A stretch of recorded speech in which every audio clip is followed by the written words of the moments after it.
बेटा last class में मैंने आपको पढ़ाया था बेटा Kirchhoff's loss of electric current. Kirchhoff's के दो लॉज मैंने आपको समझाए थे।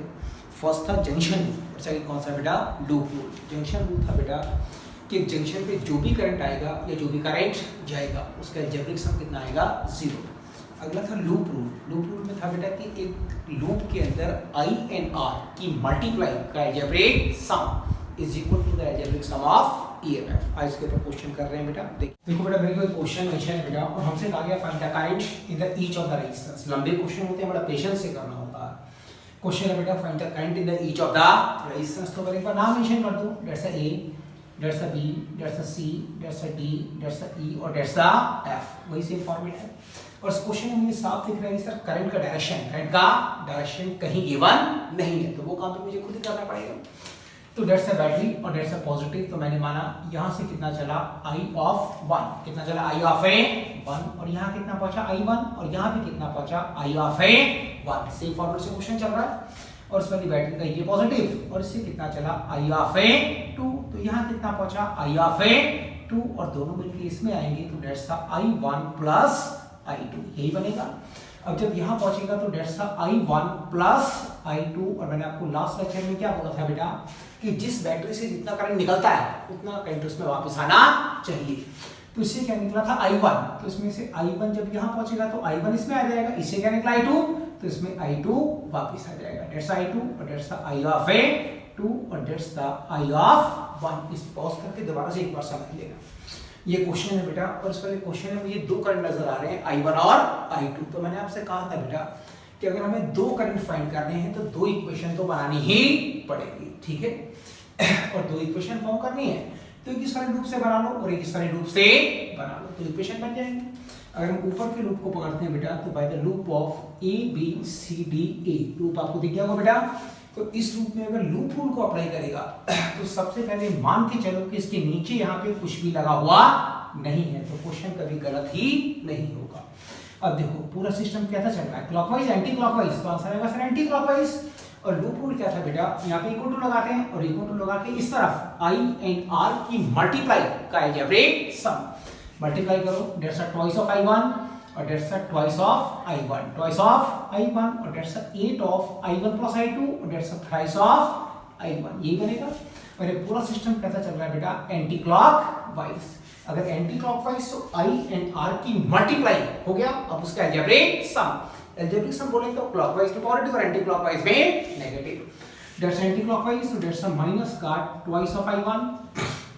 आगे चलते हैं, ये भी एंटी क्लॉकवाइज तो अगेन माइनस का ट्वाइस ऑफ I1, ये भी एंटी क्लॉकवाइज तो माइनस का 8 of I1 plus I2, same format है। और ये भी एंटी क्लॉकवाइज जैसा माइनस का 3 ऑफ I1, ये चलेगा। और is equal to the algebraic sum of EMF, याद है। अब देखो बेटा इस लूप में सिर्फ एक ही बैटरी लगा हुआ है, डेट्स 1.5 वोल्ट, ठीक है। अब देखो ये कैसा चल रहा है एंटी क्लॉकवाइज, तो ये भी कैसा आएगा नेगेटिव, तो डेट्स का माइनस का 1.5, सिंपलीफाई कर दो, डेट्स माइनस का 4I1, माइनस का 8 यहाँ से आएगा I1 और माइनस का 3 यहाँ से आएगा, डेट्स का minus of 4I1 minus of 8I1 minus of 8 of I2 और माइनस का thrice of I1 is equal to minus का 1.5। आगे सॉल्व करेंगे बेटा तो 4 8 12 और 12 3 15, डेट्स माइनस का 15 ऑफ I1 माइनस का 8 of I2 is equal to minus का 1.5। माइनस को निकाल के कैंसिल कर दो, तो यहाँ पे कितना आएगा बेटा 15 of I1 plus 8 of I2 is equal two plus का 1.5। दैट्स इक्वेशन नंबर फर्स्ट, बन गया आराम से। ऐसे क्या फॉर्म करो इक्वेशन नंबर सेकंड। तो मेरे पास सेकंड लूप है बेटा, सेकंड लूप कौन सा लेते हैं बेटा, in the loop of CDEFC। Loop आपको दिख गया होगा। तो इस लूप में अगर लूप रूल को अप्लाई करेगा बेटा तो सबसे पहले ये मान के चलो कि इसके ऊपर कुछ भी लगा हुआ नहीं है, तो क्वेश्चन कभी गलत होगा ही नहीं बेटा। वही सेम वर्ड इस वाले पूरे प्रोसेस को देखें, पूरा प्रोसेस क्लॉकवाइज है बेटा। तो that's the thrice of I2, that's the 1 of I2 और that's the twice of I2, that's the 8 of I1 plus I2।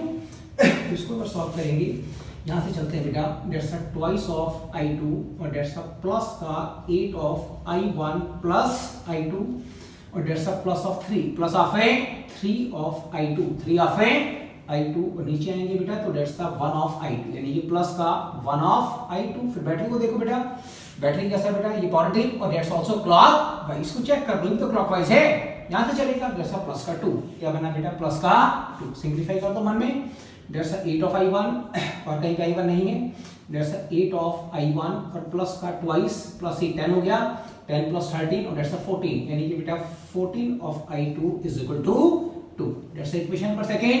अब i1 i2 i1 तो फर्स्ट को सेकंड को सॉल्व करेगा तो i1 i2 दोनों का आंसर आ जाएगा। ठीक है बेटा, करो। इंपॉर्टेंट क्वेश्चन है बेटा, क्वेश्चन को बहुत ध्यान से समझना बेटा। बेटा हर क्वेश्चन में ऐसा नहीं है कि आपको करंट ही फाइंड करने को कहा जाएगा। इस क्वेश्चन में बोला कि बेटा हर आर का वैल्यू कितना 10 ओम, कितना 10 ओम, हर आर का वैल्यू 10 ओम है। ठीक है, अब हर आर का वैल्यू 10 है तो इस पूरे के पूरे सर्किट का एक रेजिस्टेंस यानी कि what's the equivalent resistance, question समझ में आ गया होगा।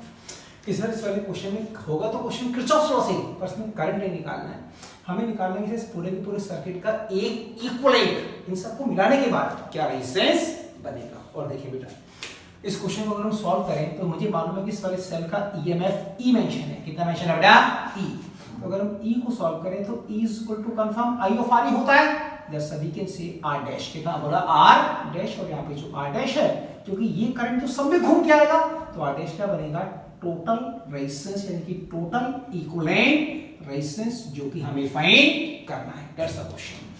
अब देखिए बेटा सपोज करें इससे कितना करंट चला आई, कितना बेटा आई, और यहां तक तो आई ही पहुंचेगा। अब यहां पहुंच के सपोज करें इसमें से कितना गया आई ऑफ ए 1 चला गया। अब i1 गया तो इसमें कितना गया बेटा दैट्स i माइनस i1, यहां भी सेम पहुंचेगा और यहां पे कितना पहुंचेगा i माइनस i1 आ गया होगा। यहां पे कितना करंट पहुंचा i ऑफ 1, i ऑफ ए 1, जब यहां पहुंचेगा तो 2 पार्ट से डिवाइड होगा, कुछ इसमें जाएगा और कुछ इसमें जाएगा, पक्का है। तो सपोज करें इसमें कितना गया i ऑफ 2 चला गया, तो बचा कितना i1 में से i2 वहां चला गया तो कितना बचा i1 माइनस i2, इस रास्ते से नीचे आएगा।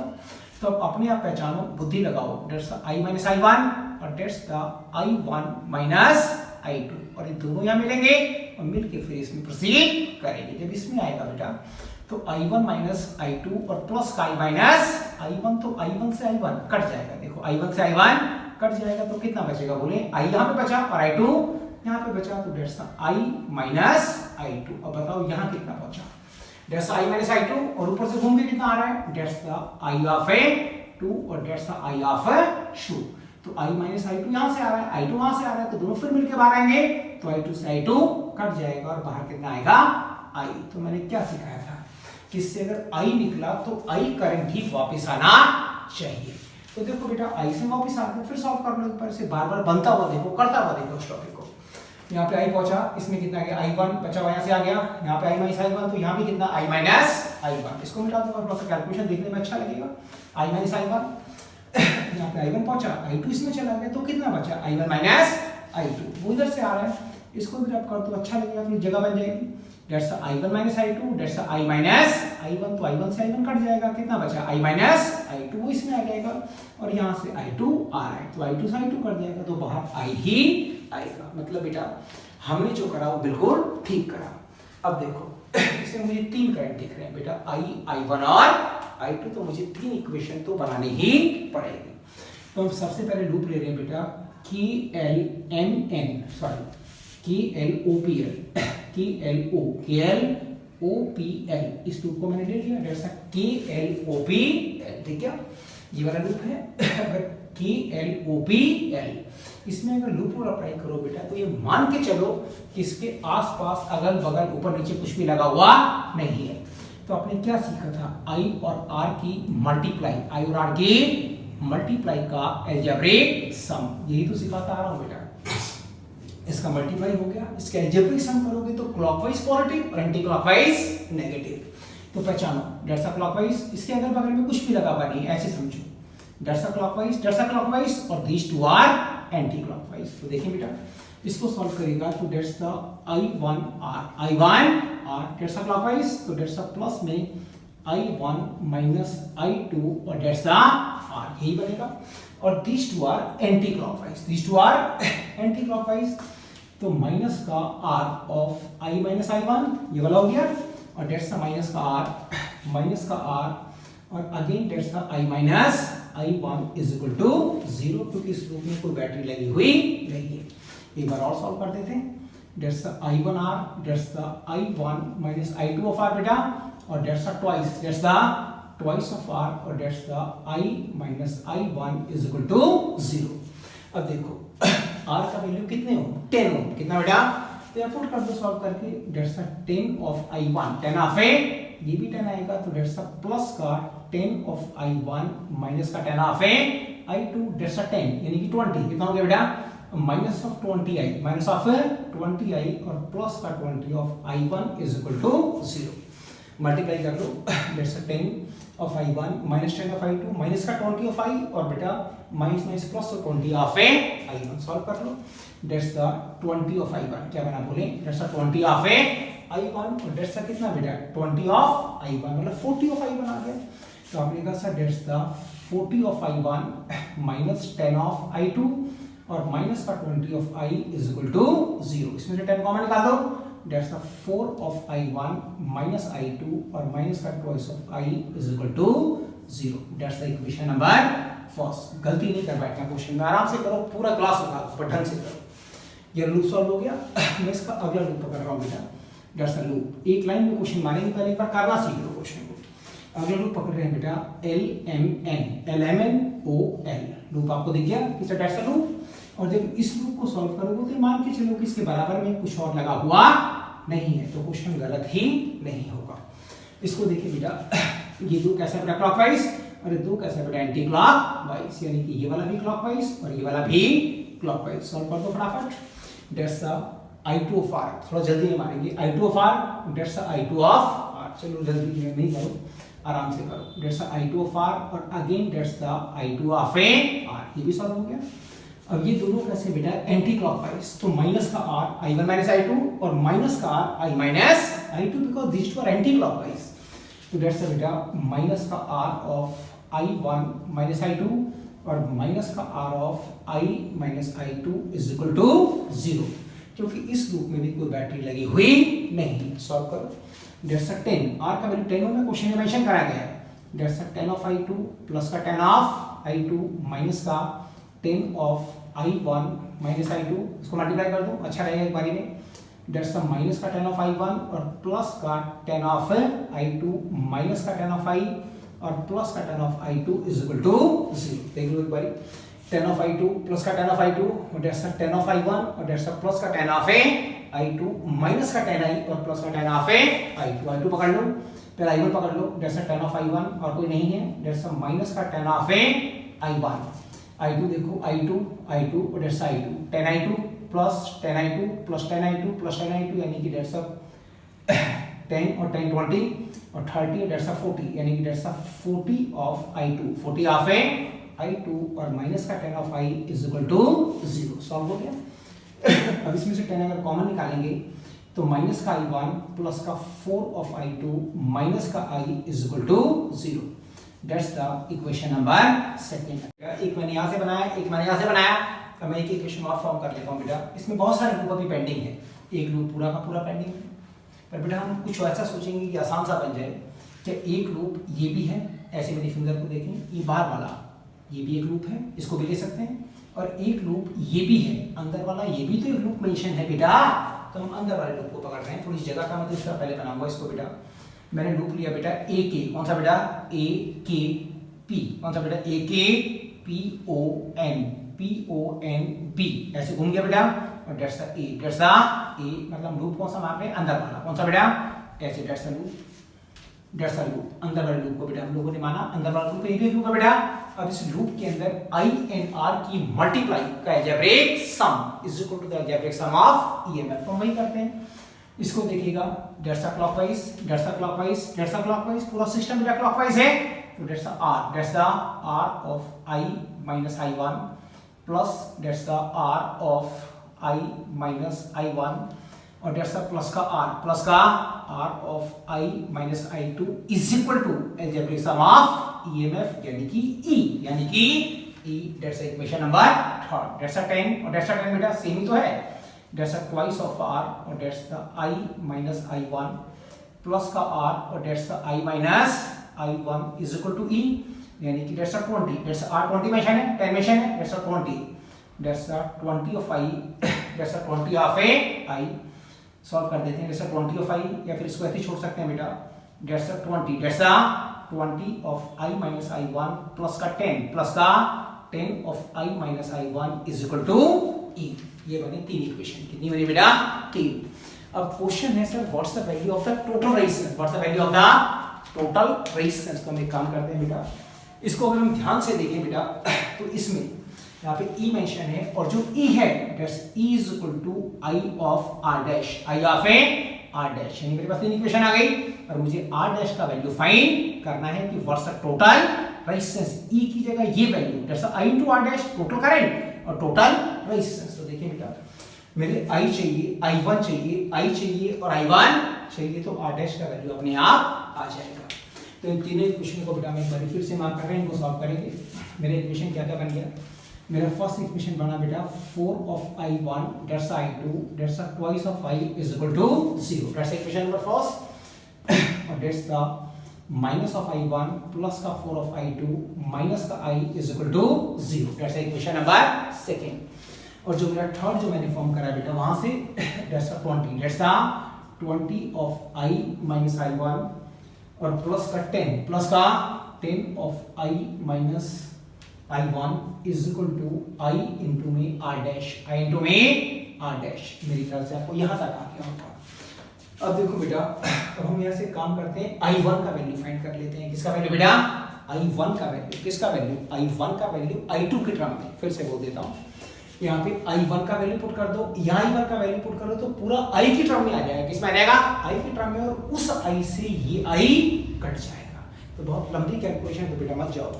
अगर हम इन दोनों को सॉल्व करें, इक्वेशन नंबर फर्स्ट और दैट्स इक्वेशन नंबर सेकंड, तो वी कैन से बेटा इसका 4 से मल्टीप्लाई कर दो ऊपर वाली इक्वेशन को, क्योंकि I2 से I2 कट जाएगा, पूरा क्वेश्चन I की फॉर्म में निकल जाएगा। फिर ये अगर इसको सॉल्व करें बेटा 4 से, दैट्स 4 ऑफ I1 माइनस का 4 से मल्टीप्लाई करेगा दैट्स 16 ऑफ I1 माइनस का 4 ऑफ I2 माइनस का 8 of I is equal to 0। इसको आप ऐसे छोड़ दें, दैट्स माइनस का I1 प्लस का 4 ऑफ I2 माइनस का I इज इक्वल टू 0, दोनों ऐड करेगा, ये वैल्यू से कट हो जाएगा बेटा। और यहाँ पे आएगा 15 of I1, 15 of I1 that's I, तो that's minus of 9I is equal to 0, तो 15 of I1 is equal to 9 of I और I1 is equal to 9/15 of I। इतना समझ गया? अब इसको अगर हम यहाँ पुट करते हैं I1 के वैल्यू को बेटा, तो दिमाग लगाओ, दैट्स 20 और that's I minus 9/15 of I। आया समझ में? इससे फायदा क्या होगा? I से तो कट ही जाएगा ना बेटा।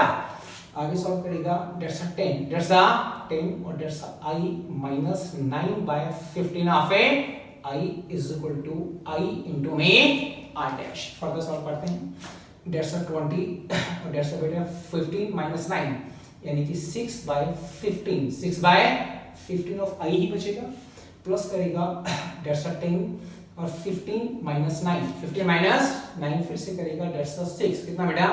6/15 of I is equal to I into में R डैश, I इंटू में R डैश। ऊपर सॉल्व करेगा दैट्स 120, कितना बेटा? 120 ऑफ I अपॉन में 15 और दैट्स 60 ऑफ I अपॉन में 15 is equal to I into में R डैश, दैट्स 180, कितना बेटा?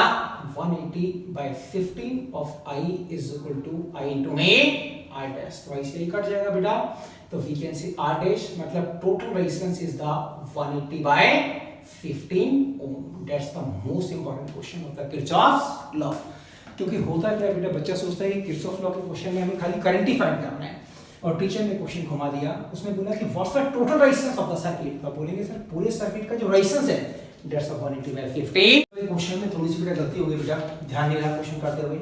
यहाँ मेंशन है I ऑफ 2, कितना I ऑफ 2, थोड़ी सी गलती हुई है क्वेश्चन में, दैट्स I ऑफ 2, कितना I ऑफ 2 और that's I of 2, that's I of 2 और that's I of 2, I of 2 question आ गया। अब दिक्कत ये बेटा कि मुझे इसको सॉल्व करने के लिए I1 भी चाहिए और I2 भी चाहिए। इतना बात तुम्हारा ठीक ही जा रहा है बेटा। अब इसमें काम कर सकते हैं, गलत छोड़ने का फायदा नहीं बेटा, अगर दिख गया तो आप उसे कर लें। यहाँ पे I1 का वैल्यू क्या निकला बेटा? 3/5 ऑफ एम्पियर, 3/5 ऑफ एम्पियर, इसे कट कर दें, दैट्स 3 और दैट्स 5। अब इस I1 की वैल्यू को अगर हम यहाँ पुट करेंगे तो I2 भी आ जाएगा in the terms of I। इस वाली वैल्यू में आप इसे पुट करके देखें। इसमें अगर हम इसे पुट करेंगे that's the 4 of I1 is the 3/5 of I minus का I2 और माइनस का twice of I is equal to 0। I1 का वैल्यू यहाँ पुट कर दें दैट्स 3/5 ऑफ I माइनस का I2 माइनस का 2I इज इक्वल टू 0, यानी कि दैट्स 12/5 ऑफ I माइनस का 2I is equal to I2, यहाँ पे 10 आ जाएगा, और दैट्स 2/5 ऑफ I और that's I of 2, that's I2 भी आ गया। अब I1 का वैल्यू और I2 का वैल्यू इसमें अगर हम सब्स्टिट्यूट करेंगे यहाँ पे बेटा तो पूरा क्वेश्चन I की टर्म में ही आ जाएगा, तो I से I कट जाएगा। देखिए एक बार क्वेश्चन को, इसको अगर हम यहाँ पे अगर सब्स्टिट्यूट करेंगे that's 20 of I minus I1 is the 3/5 of I that's 10 और that's I minus 2/5 of I और दैट्स I इनटू में R डैश दैट्स 2/3 यानी कि 20 ये बचा बेटा, और दैट्स 2/5 कितना बचेगा 2/5 ऑफ I दैट्स 10 और that's 3/5 of I that's I into में R डैश यानी कि दैट्स 40/5 ऑफ I और दैट्स 30/5 ऑफ I और दैट्स I इनटू में R डैश मतलब 70/5 of I, 70/5 of I is equal to I into R dash, तो ऐसा ही कट जाएगा, और यहाँ पे 70/5 ohm is equal to R dash यानी कि R डैश इज द 14, कितना बेटा 14 ओम, क्या निकला बेटा 14 ओम, सॉरी गलती हो गई थी, मुझे दिख गई, मैंने आपको ठीक करा दी। देखो बेटा टोटल रेजिस्टेंस क्या निकला बेटा 14 ओम। अब आप किरचॉफ्स लॉ बेटा बहुत सारा पढ़ चुके हैं, आज आपको एक टॉपिक और पढ़ाएंगे, उसका नाम है व्हीटस्टोन ब्रिज। कौन सा ब्रिज? Wheatstone bridge. और वो कराने के बाद फिर दो टॉपिक बचने बेटा थर्ड चैप्टर में, मीटर ब्रिज और पोटेंशियोमीटर। ये टॉपिक मैं आपको आज कवर कर रहा हूँ। टॉपिक ले लें बेटा व्हीटस्टोन ब्रिज, बड़ा इंपॉर्टेंट टॉपिक है बेटा। अगर किरचॉफ्स लॉ आ गया तो ये आपको व्हीटस्टोन ब्रिज अपने आप ही आ जाएगा। Bridge that's the DGE that's a bridge, that's क्या बेटा ब्रिज। अगर किरचॉफ्स लॉ आ गया तो ये आ जाएगा, और ये आएगा तो मीटर ब्रिज और पोटेंशियोमीटर तो अपने आप ही आ जाएगा, मतलब बैकबोन है इस चैप्टर का ये। देखो बेटा व्हीटस्टोन ब्रिज क्या होता है, तो इसको ऐसे करके समझो, ये डिवाइस नहीं है, कोई सोचो मशीन है बेटा, ये सिर्फ क्या बेटा फॉर्मूला और a method to find out the unknown resistance, to find the unknown resistance. लिख के समझा रहा हूँ, ये कोई डिवाइस नहीं है बेटा, इट इज क्या बेटा only a formula, it is only A formula और a method, bar bar repeat कर रहा हूं, फॉर्मूला और a method to find the unknown resistance. बिल्कुल लाइनों को रखते चले जाओ। इस व्हीटस्टोन ब्रिज क्या बेटा एक फॉर्मूला है और एक मेथड है to find the unknown resistance by the relation of P by Q is equal to R by S। अभी तो बहुत सारा डिस्कस करना है इसके बारे में आपको। अगर मैं बोलता हूँ कि व्हीटस्टोन ब्रिज क्या होता है बेटा, तो आप कहेंगे सर सिंपल एक फॉर्मूला और ए मेथड, कोई डिवाइस नहीं है, कोई मशीन नहीं है बेटा, इट इज ए फॉर्मूला और a method to find the unknown resistance by the formula P by Q equal to R by S। अब यहाँ पे जो P, Q, R और S है ये रेजिस्टेंस के नाम है। किसके नाम बेटा?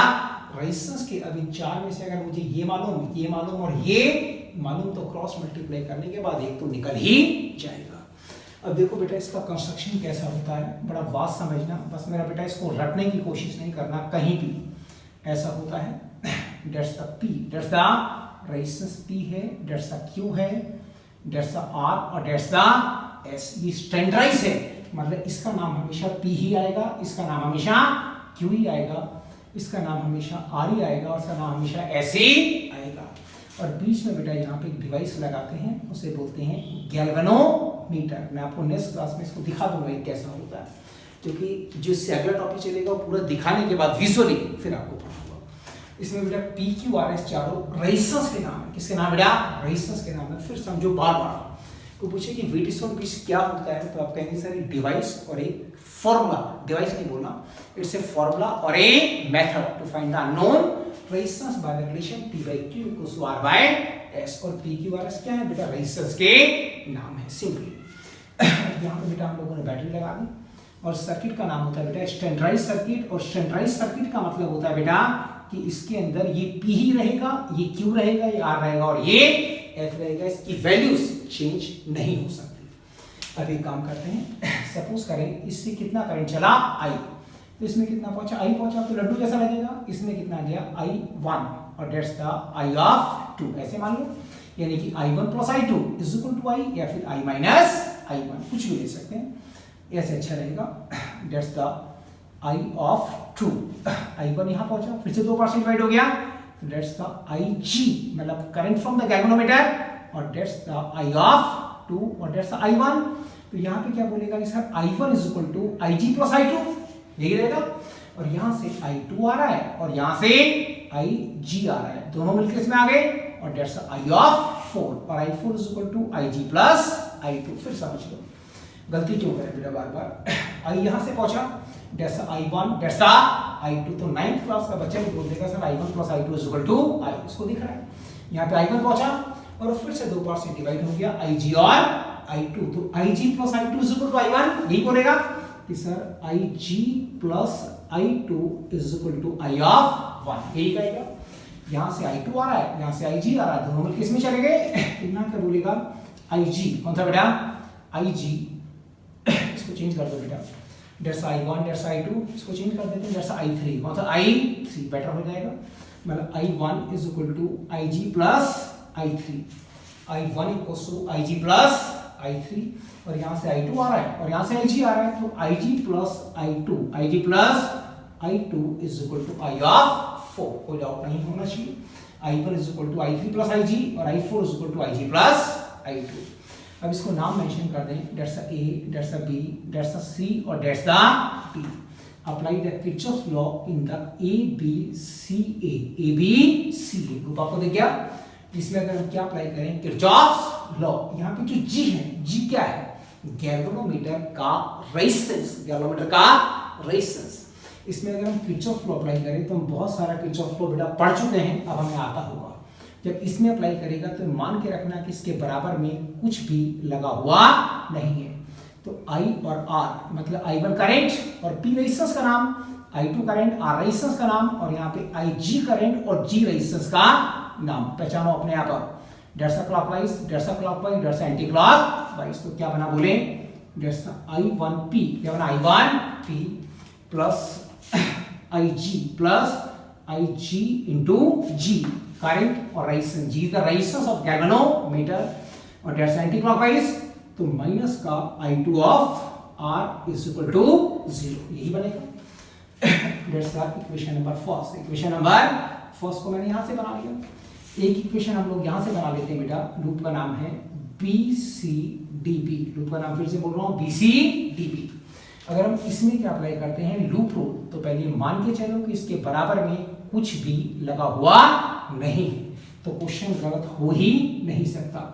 That's the I3 of Q, Q is the name of resistance, resistance का नाम है, तो I और R का मल्टीप्लाई, इसका हो गया, इसका हो गया, इसका हो गया, तो दैट्स द क्लॉकवाइज और these two are anti clockwise. तो क्या बोलेगा sir Q of I3 minus IG into G और दैट्स द माइनस का I4 into S is equal to 0, क्योंकि इस लूप में भी कोई बैटरी लगी हुई नहीं है। That's the equation number second. तो इक्वेशन हमारी बेटा बन गई है। अब देखो बेटा, दोनों को बड़े ध्यान से समझो, बिल्कुल रटने की ट्राई नहीं करना इस टॉपिक को। दैट्स द दो इक्वेशन बेटा। फर्स्ट बना बेटा I1 इंटू P प्लस का IG इंटू G और माइनस का I2 इंटू में R इज इक्वल टू 0, ये इक्वेशन बना। मान लें that's the equation number first और that's the Q of I3 minus का IG इंटू G और माइनस का I4 into S is equal to 0, that's the equation number second. दोनों equation हमारी बन गई बेटा। अब देखो बेटा, गैल्वेनोमीटर क्या होता है, गैल्वेनोमीटर एक डिवाइस होता है जिसका काम होता है टू डिटेक्ट, नापना नहीं, नापने वाला तो अमीटर होता है। तो गैल्वेनोमीटर एक डिवाइस होता है बेटा which is used to detect the very small value of a current. फिर सुनो कि सर गैल्वेनोमीटर एक डिवाइस होता है which is used to detect, used to not measure, used to detect the very small value of current. जैसे मैंने इसको finger लगाया, मुझे करंट लगा, और आपने लगाया, आपको करंट नहीं लगा, तो हम करंट को नापेंगे, डिटेक्ट करेंगे, तो हम उस करंट को डिटेक्ट करेंगे। तो गैल्वेनोमेट्रिक डिवाइस होता है बेटा, और उसका मेन काम होता है to detect the very very small value of current. 3 बार मैंने बोला। आपको पूछे कि गैल्वेनोमीटर में से कितना करंट निकलता है, तब बोलेंगे sir very very very very small. खत्म हो गया। और वेरी वेरी स्मॉल को फिजिक्स में नेग्लेक्ट कर सकते हैं, ऐसा टीचर आपको कह देता है क्लास में, पर इसमें कुछ और होता है। देखिए एक बार, मेरे पास एक तार है, इस वाली तार के अंदर अगर मैं बोलता कि करंट इस साइड को आ रहा है, इस साइड को आ रहा है, तो आप कहेंगे सर ए का पोटेंशियल ज्यादा है और बी का पोटेंशियल कम है। मैं बोलता बेटा इस वाली वायर में करंट इस साइड को आ रहा है, तो आप कहेंगे सर बी का पोटेंशियल ज्यादा है और ए का पोटेंशियल कम है। और मैं बोलता कि इस वाली तार में करंट फ्लो नहीं कर रहा, करंट फ्लो नहीं कर रहा, तो क्या बोलेगा, जो पोटेंशियल यहाँ का है वही पोटेंशियल यहाँ का है। इस कंडीशन में पोटेंशियल ए वाले का ज्यादा और बी वाले का कम, इसमें पोटेंशियल बी वाले का ज्यादा और ए वाले का कम, because the current will flows from the higher potential to the lower potential. जब इस तार में करंट का फ्लो ही नहीं हो रहा, तो क्या बोलेगा sir, the potential of A is equal to potential of B. तरीका मैंने आपको समझा दिया। अगर मैं आपसे पूछ लूं कि इस वाली तार में करंट का फ्लो नहीं हो रहा, तो आप समझ जाएंगे कि इसका पोटेंशियल इस पोटेंशियल के इक्वल है। ठीक है, ये तरीका होता है करंट को नेग्लेक्ट करने का, करंट को नेग्लेक्ट करने का। फिर समझ लो, करंट को कभी भी स्मॉल बोल के नेग्लेक्ट नहीं कर सकते, आपको बोलना पड़ेगा पोटेंशियल। क्या बोलना पड़ेगा, पोटेंशियल। आ जाओ 12वीं क्लास में, इसमें से निकलने वाला करंट वेरी वेरी स्मॉल है, वेरी वेरी स्मॉल है, पक्का है। अब अगर वेरी वेरी स्मॉल है तो confirm it should be neglected, it should be neglected, पर हम उसे स्मॉल बोल के नेग्लेक्ट नहीं कर सकते। हम ये बोल के नेग्लेक्ट करेंगे कि इसका पोटेंशियल इसके पोटेंशियल के बराबर है। फिर से रिपीट कर देता हूं, ऊंची चीज है, कई बार सुनोगे तो अपने आप आ जाएगी। अगर मैं कहूं कि करंट ऊपर से नीचे आया, तो बी का पोटेंशियल ज्यादा और सी का पोटेंशियल कम। करंट ऊपर को गया तो सी का पोटेंशियल ज्यादा और बी का पोटेंशियल कम। और मैं कहूं कि इस तार में से करंट का फ्लो ही नहीं हो रहा, फ्लो ही, तो क्या बोलेगा कि सर इसका पोटेंशियल इसके पोटेंशियल के इक्वल है। अब देखो बेटा, इसमें से निकलने वाला करंट वेरी वेरी स्मॉल है, तो उसे नेग्लेक्ट करना ही पड़ेगा। बिल्कुल वेरी वेरी स्मॉल है तो इट शुड बी नेग्लेक्टेड, पर मैं उसको स्मॉल बोल के नेग्लेक्ट नहीं कर सकता। मैं क्या बोल के करूंगा, पोटेंशियल। क्या बोलूंगा बेटा, पोटेंशियल। तो मैंने एक वर्ड बोला if the potential of B is equal to potential of C। क्या बोला, if the potential of B is equal to potential of C, यानी कि अगर B का पोटेंशियल C के पोटेंशियल के बराबर है, तो इस तार में से बहुत कम करंट, नेग्लिजिबल, मतलब जाएगा ही नहीं। फिर समझो, इस लाइन को बार बार सुनो यार। देखो बेटा, गैल्वेनोमीटर से करंट को डिटेक्ट करते हैं, वेरी वेरी स्मॉल करंट को, कि करंट है या नहीं है। तो आपने बोला सर आईजी तो बहुत कम होगा। हाँ जी, बहुत कम होगा। अगर बहुत कम है तो मुझे उसको नेग्लेक्ट करना पड़ेगा, पर मैं ऐसे नेग्लेक्ट नहीं कर सकता। मुझे बोलना पड़ेगा इसका पोटेंशियल इसके पोटेंशियल के बराबर है, तब इट शुड बी नेग्लेक्टेड। ठीक है। अब अगर VB का पोटेंशियल VC के बराबर है, तो IG का वैल्यू इज इक्वल टू 0 ही आएगा। IG को 0 पुट करेगा तो that's the I1P minus I2R is equal to 0। तो we can say that's the I1P is equal to I2R। that's the equation number 3 बन गया। ऐसे अगर वहां पे सब्स्टिट्यूट करेगा तो that's the Q of I3 minus का I4S is equal to 0। तो यहाँ से क्या बना, Q of I3 is equal to I4S। that's the equation number 4। चौथा इक्वेशन बन गया। और थर्ड को 4 से अब क्या करें, डिवाइड कर दें। अगर हम थर्ड को 4 से डिवाइड करेंगे तो क्या बनेगा, बोले I1P अपॉन में Q of I3, Q of I3, और that's the I2 of R, और that's the I4 of S। अब लगाओ बुद्धि, अगर IG कितना है, 0, IG कितना है, 0। अगर IG का वैल्यू 0 है तो I1 पूरा I3 बन जाएगा। यहां से भी देख लो, IG 0 होगा, I1 इक्वल टू I3 और I2 इक्वल टू I4। और यहाँ पे IG का वैल्यू अगर 0 होगा तो we can say I1 is equal to I3 and I2 is equal to I of 4। तो इससे ये कट जाएगा और इससे ये कट जाएगा, and get the answer P by Q is equal to R by S। बड़ा इंपॉर्टेंट आंसर है बेटा। डिवाइस था बेटा वीडिसोन ब्रिज, कौन सा वीडिसोन ब्रिज, तो डिवाइस है बेटा, डिवाइस मत बोलना सॉरी, इट्स ए फॉर्मूला और ए मेथड, फॉर्मूला और a method to find the unknown resistance, to find the unknown resistance by the relation P by Q equals to R by S, और यहाँ पे P Q R S चारों क्या है, resistance के नाम है, और ये जो सर्किट है स्टैंडर्डाइज सर्किट है, स्टैंडर्डाइज का मतलब इनकी नाम चेंज नहीं होंगे, यहाँ पे कुछ भी लगा दो वो P ही बनेगा, ये वाला Q, ये वाला R और ये वाला S, और बीच में galvanometer, I1 is equal to IG plus I3 और I2 plus IG is equal to I of 4, एक बार लूप रूल यहाँ और एक बार लूप रूल यहाँ तक लेके पहुंच जाओगे।